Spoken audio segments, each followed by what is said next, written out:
கோத்தாபய ராஜபக்சவிடம் 3 மணி நேரமாக கடும் விசாரணை நடத்தப்பட்டிருக்கிறது. இலங்கையில் மோசடியில் ஈடுபட்ட 134 வெளிநாட்டவர்கள் இன்று அதிரடியாக கைது செய்யப்பட்டிருக்கிறார்கள். இந்த 2 பிரதான செய்திகள் உட்பட மேலும் பல முக்கியமான செய்திகளும் தகவல்களும் இன்றைய காணொலியில் காத்திருக்கின்றன. தமிழடியான் சொந்தங்கள் அனைவருக்கும் வணக்கம். வாருங்கள் காணொலிக்குள் போகலாம். முன்னாள் ஜனாதிபதி கோத்தாபய ராஜபக்சவிடம் இன்று 3 மணி நேரமாக அதிரடி விசாரணையை நடத்தியிருக்கிறது லஞ்ச ஊழல் ஆணைக்குழு. இன்று காலை 9 மணிக்கு லஞ்ச ஊழல் ஆணைக்குழுக்கு வந்து தொடர்ச்சியாக 3 மணி நேரமாக அவர் விசாரிக்கப்பட்டதாக சொல்லப்படுகின்றது. வரமாட்டன் என்று சொல்லி அடம் பிடிச்சு கொண்டிருந்தவர் இன்றைக்கி ஒரு மாதிரி கடைசியாக வந்து சேர்ந்துட்டார். ஏன்னு சொன்னால் எந்த ஒரு விசாரணைக்கு கூப்பிட்டாலும் கோத்தாபய ராஜபக்ச போறையில். ஏற்கனவே யாழ்ப்பாண நீதிமன்றத்தில் ஒரு வழக்கு கனகாலமாக போய்கொண்டிருக்குது. நீதிமன்றமும் ஒவ்வொரு தடவை கூப்பிட்டு கொண்டே இருக்குது, வர சொல்லி அவர் போகிறதே இல்லை. அதுக்கு பிறகு லஞ்ச ஊழல் ஆணைக்குழு வந்து போன மாதம் பிப்ரவரி மாதம் 13ஆம் தேதி இதே விசாரணைக்கு கூப்பிட்டிருந்தது. அவர் போகையில் நான் சிங்கப்பூரில் நிற்கிறேன் என்று சொல்லி ஒரு மெசேஜ் ஒன்று அனுப்பிவிட்டார். சிலவில் 13ஆம் தேதி ராசி இல்லை, போனால் சிலவில் கைது செய்யப்படுவோம்னு சொல்லி பயத்தில், அதனால தான் போயிலேன்னு தெரியலை. நான் சிங்கப்பூரில் நிற்கிறேன்னு வர முடியான்னு சொல்லி ஒரு தகவல் அனுப்பியிருந்தவர். அப்போ எவ்வளோ காலம் ஒளிச்சோடுறது? இன்றைக்கு கடைசியாக விசாரணைக்கு போயிருக்கிறார் லஞ்ச ஊழல் ஆணைக்குழுவுக்கு. எது சம்மந்தப்பட்ட விசாரணை என்று பார்த்தீங்கன்னு சொன்னால், இந்த வீட்டு திட்டம் அமைக்கிறது தானே வீட்டு தொகுதி, அதில் வந்து நிறைய வீடுகளை வந்து தனக்கு தெரிஞ்ச ஆட்களுக்கு சட்டவிரோதமான முறையில் வந்து கொடுத்துருக்கார். அதாவது சம்மந்தப்பட்ட ஆட்களுக்கெல்லாம் வீடு கொடுக்க வேண்டிய அவசியம் இல்லை. ஆனால் இவர் வந்து தன்னுடைய செல்வாக்கை பயன்படுத்தி நிறைய பேருக்கு வீடுகள் கொடுத்துருக்கிறார். எனவே அது சம்பந்தப்பட்ட விசாரணை தான் இன்றைக்கு நடத்தப்பட்டது. இதை கேட்டுட்டு நீங்கள் சொல்லக்கூடும், கோத்தாபய ராஜபக்ச செய்த குற்றம் இது மட்டும்தானா, அவர் வேறு எந்த ஒரு குற்றமும் செய்யலையா என்று சொல்லி கேட்டீங்கன்னு சொன்னால், இதுதான் இப்போ விசாரணைக்கு வந்திருக்குது, எங்களுக்கு விளங்குது எல்லாம். ஆனால் என்ன செய்கிறது, இது மட்டும்தான் இப்போ விசாரணைக்கு வந்திருக்குது. இனி போக போக எதிர்காலத்தில் ஏனைய விஷயங்கள் எல்லாம் விசாரிக்கப்படும் என்று சொல்லி எதிர்பார்க்கலாம். எனவே லஞ்ச ஊழல் ஆணைக்குழுவில் இன்று 3 மணி நேர கடும் விசாரணையை முடித்துக்கொண்டு வெளியேறி இருக்கின்றார் கோத்தாபய ராஜபக்ஷ. எரிபொருளை பதுக்கிய நபர் ஒருவரை போலீசார் அதிரடியாக கைது செய்திருக்கின்றார்கள். இவர் வந்து என்ன செய்யறாருன்னு சொன்னால், 80 லிட்டர் பெட்ரோலை வந்து ஒரு ஆட்டோவில் வச்சு கொண்டு போயிருக்கிறார் வேறு இடத்துல கொண்ட விற்கிறதுக்கு. அதாவது அதனுடைய பெறுமதி வந்து 25,000 ரூபாவாம். அந்த 80 லிட்டர் பெட்ரோலையும் கொண்டு போயிட்டு விலை கூட்டி விற்கிறதுக்காக வேறொரு இடத்துக்கு போயிருக்கார். அவர் இன்றைக்கு அதிரடியாக போலீசாரினால் கைது செய்யப்பட்டிருக்கின்றார். எங்கேன்னு பார்த்தீங்கன்னு சொன்னால், பண்டாரகம பகுதியில். அரசாங்கம் ஏற்கனவே சொன்னது தானே, யாருமே வந்து சட்டவிரோதமாக எரிபொருளை வந்து பதுக்க வேண்டாம், அதை வந்து பிடிபட்டால் நாங்கள் கைது செய்வோம், அதற்கு எதிராக சட்ட நடவடிக்கை எடுப்போம் என்று சொல்லி. ஆனால் எரிபொருளை வாங்கி குவிக்கிற நடவடிக்கைகள் இடம்பெற்று கொண்டு தான் இருக்குது. இதில் பொதுமக்களில் குறை சொல்கிறதா அல்லது சட்டத்தை பார்க்குறதா என்ன ஏதுன்னு சொல்ல முடியாமல் இருக்கு. ஏன்னு சொன்னால் ஒரு நிச்சயமில்லாத தன்மை தானே இருக்குது. அதனால் பொதுமக்கள் வாங்கி வைக்கிறத பிழையண்டுன்னு சொல்ல முடியலை. அதே நேரம் இந்த மாதிரி கொண்ட விலை கூட்டி விற்கிறதுக்கு இந்த சந்தர்ப்பத்தை பயன்படுத்தி கொண்டு இதில் கொஞ்சம் காசு உழைக்கலாம் என்று சொல்லி விற்கிறாக்களையும் இந்த மாதிரியான சட்டவிரோத நடவடிக்கையில் ஈடுபடுறாக்கள் மேலேயும் நடவடிக்கை எடுக்கணும். அதுவும் முக்கியமானது. எனவே டெண்டும் கலந்து தான் போய்கொண்டிருக்கிறது. எனவே இந்த நபர் வந்து இப்பொழுது கைது செய்யப்பட்டிருக்கின்றார். மிக விரைவில் பாணந்துறை நீதவான் நீதிமன்றத்தில் அவர் முற்படுத்தப்படுவார் என போலீசார் தகவல் வெளியிட்டுள்ளார்கள். ஜனாதிபதி அனுரகுமார திசாநாயக்கா அவர்கள் துறை சார்ந்த அதிகாரிகளுக்கு சில முக்கியமான கட்டளைகளை வழங்கியிருப்பதாக தகவல்கள் வெளியாகி இருக்கின்றன.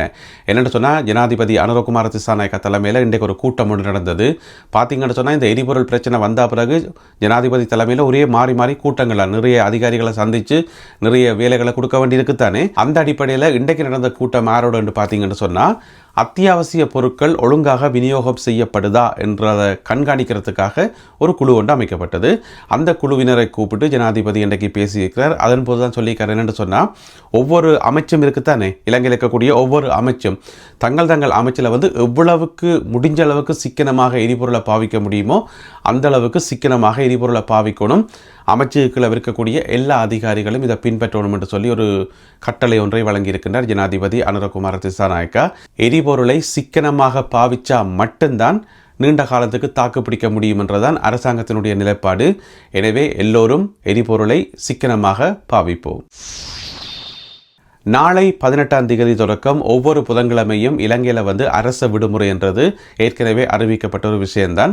இப்போ அமைச்சர் நலிந்த ஜெயதிஸ் அவர்கள் இன்னும் ஒரு தகவலை கூடுதலாக சொல்லியிருக்காரு என்று சொன்னால், புதன்கிழமைகளில் இனி ஒவ்வொரு புதன்கிழமையிலையும் வந்து பொது போக்குவரத்திற்கு தானே பேருந்து சேவைகள் எல்லாமே வந்து லிமிட் பண்ணப்படும், மட்டுப்படுத்தப்படும் என்று சொல்லியிருக்கார். ஏன்னு சொன்னால் மக்கள் வீட்டில் இருக்கும்போது பிறகு யாருக்கு பேருந்து ஓடுறது? எனவே அது சரிதானே, பேருந்துகளோ ரயில் வண்டிகளோ எதுவாக இருந்தாலும் இனி மட்டுப்படுத்தப்படும் ஒவ்வொரு புதன்கிழமையும் என்று சொல்லி. எனவே நீங்கள் ஒரு நீண்ட தூர பயணத்துக்கு திட்டமிடைக்குள்ள வந்து புதன்கிழமைகளை வந்து தவிர்க்கிறது நல்லது. ஏன்னு சொன்னால் போக்குவரத்து சேவை ஒரு பக்க பிரச்சனை, மற்றது வந்து எதுவுமே இயங்காது தானே முக்கியமான அலுவலகங்கள். எனவே புதன்கிழமைகளை ஒரு விடுமுறை நாளாக கருதி வீட்டில் இருக்கிறது தான் நல்லது. இலங்கை பெட்ரோலிய கூட்டுத்தாபனத்தினுடைய தலைவர் டிஜே ராஜகருணா ஒரு முக்கியமான எச்சரிக்கை ஒன்றை விடுத்திருக்கிறார். என்னென்னு சொன்னால், QR கோட் இல்லாமல் யாராவது எரிபொருள் வழங்கினால், அதாவது எரிபொருள் விற்பனை நிலையம் இருக்குத்தானே, அவர்கள் வந்து QR கோட் இல்லாமல் எரிபொருளை வழங்கினால் அவர்களுக்கான லைசன்ஸ் வந்து கேன்சல் பண்ணப்படும் என்று சொல்லி அவர் எச்சரிக்கை விடுத்திருக்கார். என்னென்னு சொன்னால், சில முறைப்பாடுகள் கிடைச்சிருக்காம். ஒரு சில இடங்களில் வந்து QR கோட்டை பற்றி கணக்கெடுக்காமல் ஃபியூவல் வழங்கப்படுது என்று சொல்லி. எனவே அப்படியான விஷயங்கள் வந்து போலீசாரினால் பிடிக்கப்படுகின்ற போது அவர்களுக்குரிய லைசன்ஸ் இல்லாமல் போகும் என்று சொல்லி அவர் எச்சரிக்கை விடுத்திருக்கின்றார். எனவே இந்த விஷயத்திலேயும் வந்து அனைவரும் அவதானமாக இருக்கிறது நல்லது. ஏனென்று சொன்னால், ஒரு கொஞ்சம் காசுக்கு ஆசைப்பட்டு கொஞ்சம் லாபத்துக்கு ஆசைப்பட்டு லைசன்ஸை பறி கொடுத்தா திருப்பி எடுக்கவே முடியாது. கஷ்டம். ஏனென்று சொன்னால், கடந்த காலங்களில் நாங்கள் கேள்விப்பட்டிருக்கிறோம், இந்த தண்ணி போத்தில் வந்து 70 ரூபாய்க்கு விற்க வேண்டிய தண்ணி போத்தில் வந்து 100 ரூபாய்க்கு விற்று 30 ரூபா காசுக்கு ஆசைப்பட்டு 5 லட்சம் ரூபா ஃபைன் கட்டினாக்கள். இந்த மாதிரி செய்திகள் நாங்கள் தொடர்ந்து பார்க்குறோம் தானே. எனவே ஒரு கொஞ்சம் காசுக்கு ஆசைப்பட்டு பெரிய ஒரு விஷயத்தை வந்து இழக்கக்கூடாதுன்றதான் இங்கே இருக்கக்கூடிய முக்கியமான விஷயம். எனவே QR கோட் இல்லாமல் யாரும் எரிபொருளை வழங்க வேண்டாம். ஜனாதிபதி அனுரகுமார திசாநாயக்கா அவர்கள் இன்று செவ்வாய்க்கிழமை மாலை 7:30 மணிக்கு நாட்டு மக்களுக்கு விசேட உரையொன்றை ஆற்றுவார் என்று சொல்லி ஜனாதிபதி செயலகத்திலிருந்து தகவல் ஒன்று வெளியாகி இருக்கிறது. தற்போதைய சூழ்நிலையை கருத்தில் கொண்டு எடுக்க வேண்டிய நடவடிக்கைகள், அரசாங்கம் எடுத்திருக்கிற நடவடிக்கைகள், பொதுமக்கள் என்ன செய்யணும், இந்த நிலைமையை வந்து எல்லாரும் சேர்ந்து எப்படி கையாளணும், இந்த மாதிரியான விஷயங்களை வந்து ஜனாதிபதி அனுரகுமார திசாநாயக்கா அவர்கள் இன்று நாட்டு மக்களுக்கு விளங்கப்படுத்துவார் என்று சொல்லி சொல்லப்படுகிறது. அதே நேரம் எதிர்வரும் வெள்ளிக்கிழமை ஜனாதிபதி அவர்களுடைய இன்னும் ஒரு சிறப்புரை ஒன்று இருக்குது பாராளுமன்றத்திலே. அன்றைக்கு பாராளுமன்ற நிகழ்வில் கலந்து கொண்டு ஒரு சிறப்புரை ஒன்றை ஆற்றுவார் என்று சொல்லி எதிர்பார்க்கப்படுகிறது. அனுராதபுரம் மற்றும் மிகிந்தலை ஆகிய இடங்களில் நடத்தப்பட்ட அதிரடி சோதனைகளில் 134 வெளிநாட்டவர்கள் கைது செய்யப்பட்டிருக்கின்றார்கள். இந்த 134 பேரில் அதிகமான ஆட்கள் வந்து சீனர்கள் என்று சொல்லப்படுகிறது. அதாவது 126 சீன குடிமக்களும் 4 மியான்மர் நாட்டினரும் 4 பேர் தாய்வான் நாட்டினர்களும் என்று சொல்லப்படுகிறது. ஏன் கைது செய்யப்பட்டவை என்று சொன்னால், இலங்கையில் வந்திருந்தோண்டு இந்த ஆன்லைன் ஸ்கேமிங் என்று சொல்லுவது தானே, இணைய வழி மோசடி, அதில் வந்து ஈடுபட்டார்களாம் என்று சொல்லி ஏற்கனவே நிறைய முறைப்பாடுகள் வந்தது. இந்த சீனாவிலேருந்து வந்தாக்கெல்லாம் அங்கங்கே குழுக்களாக இருந்தோண்டு ஆன்லைனில் வந்து நிறைய மோசடிகள் செய்கிறார்கள் என்று சொல்லி. ஏனென்று சொன்னால், அந்த இலங்கையில் கொஞ்சம் காலமாக பார்த்தீங்கன்னு சொன்னால் வழக்கத்துக்கு மாறாக ஒரே ஆன்லைன் மோசடி தான்.